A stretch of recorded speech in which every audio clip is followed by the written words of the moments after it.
ಜ್ಯೋತಿಷ್ಯವಾಣಿ astro ವಾಸ್ತು 15 ಚಾನಲ್ಗೆ ಸ್ವಾಗತ. ವರಮಹಾಲಕ್ಷ್ಮಿ ವ್ರತದ ದಿನ ಮಾಡಬೇಕಾದ ಮತ್ತು ಮಾಡಬಾರದ ಕೆಲಸಗಳನ್ನು ತಿಳಿಯೋಣ ಬನ್ನಿ. ಈ ಬಾರಿಯ ವರಮಹಾಲಕ್ಷ್ಮಿ ಹಬ್ಬವು ಆಗಸ್ಟ್ ತಿಂಗಳು 21ನೇ ತಾರೀಕು ಶುಕ್ರವಾರ ಬಂದಿದೆ.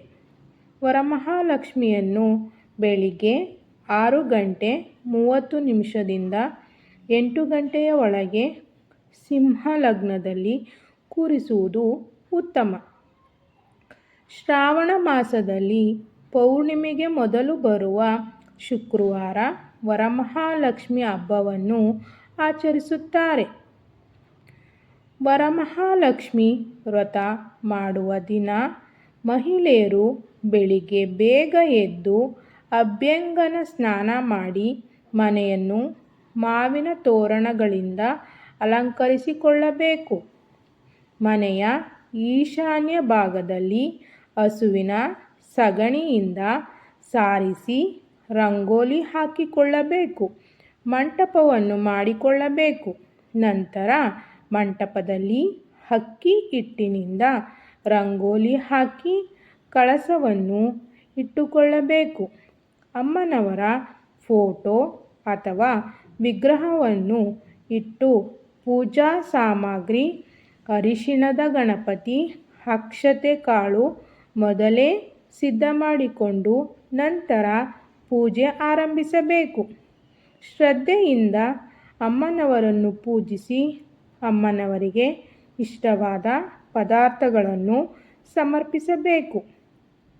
ನೈವೇದ್ಯಕ್ಕೆ ಮೊಸರನ್ನ, ಅನ್ನದ ಪಾಯಸ, ಪುಳಿಯೋಗರೆ, ಪೊಂಗಲ್, ಬೆಲ್ಲದ ಅನ್ನ ದೇವಿಗೆ ಪ್ರಿಯವಾದ ನೈವೇದ್ಯಗಳು.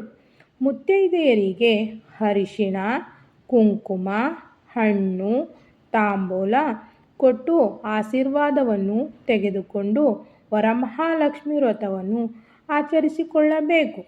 ಲಕ್ಷ್ಮೀ ದೇವಿಯನ್ನು ಈಶಾನ್ಯ ದಿಕ್ಕಿನಲ್ಲಿ ಪೂಜಿಸಿದರೆ ಶುಭ ಫಲ.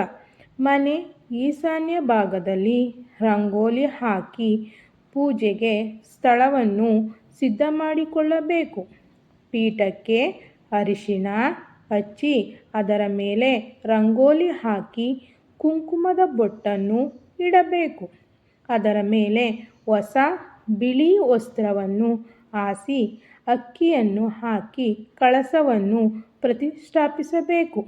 ಕಳಸದ ಚೊಂಬಿಗೆ ಅರಿಶಿಣದ ಕುಂಕುಮವನ್ನು ಇಟ್ಟು ಕಳಸಕ್ಕೆ ಅಕ್ಷತೆ, ಕೆಂಪು ಹೂವು, 5 ಗೋಮತಿ ಚಕ್ರ, 5 ಕಮಲದ ಬೀಜ, 5 ಲಕ್ಷ್ಮೀ ಕವಡೆ, 5 ಲವಂಗ, 5 ಬಾದಾಮಿ, 5 ಏಲಕ್ಕಿ, 5 ಗೋಡಂಬಿ, 5 ಒಣ ದ್ರಾಕ್ಷಿ, ಅರಿಶಿಣದ ಕೊಂಬು, 1 ಕಾಯಿನ್, ಬಟ್ಟಲು ಅಡಕೆ, ಖರ್ಜೂರ, ಗುಲಗಂಜಿ ಹಾಕಬೇಕು.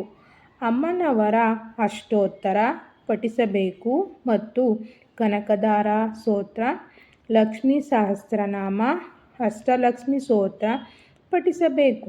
ವರಮಹಾಲಕ್ಷ್ಮಿ ಪೂಜೆಯ ದಿನ ಮನೆಯಲ್ಲಿ ಶಾಕಾಹಾರವನ್ನೇ ಮಾಡಬೇಕು. ಮುತ್ತೈದೆಯರನ್ನು ಸಾಯಂಕಾಲದಲ್ಲಿ ಸಾಧ್ಯವಾದಷ್ಟು ಮನೆಗೆ ಕರೆದು ತಾಂಬೂಲ ಕೊಡಬೇಕು.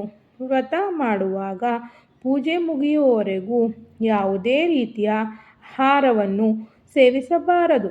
ಸಾಧ್ಯವಾದರೆ ಉಪವಾಸ ಆಚರಣೆ ಮಾಡಬೇಕು. ರಾತ್ರಿ ಅಮ್ಮನವರಿಗೆ ಇಟ್ಟ ಪ್ರಸಾದವನ್ನು ಸೇವಿಸಿದರೆ ಒಳ್ಳೆಯದು. ನಿಮಗೆ ಈ ವಿಡಿಯೋ ಇಷ್ಟವಾದಲ್ಲಿ ಸಬ್ಸ್ಕ್ರೈಬ್ ಮಾಡಿ, ಲೈಕ್ ಮಾಡಿ, ಶೇರ್ ಮಾಡಿ. ಧನ್ಯವಾದಗಳು.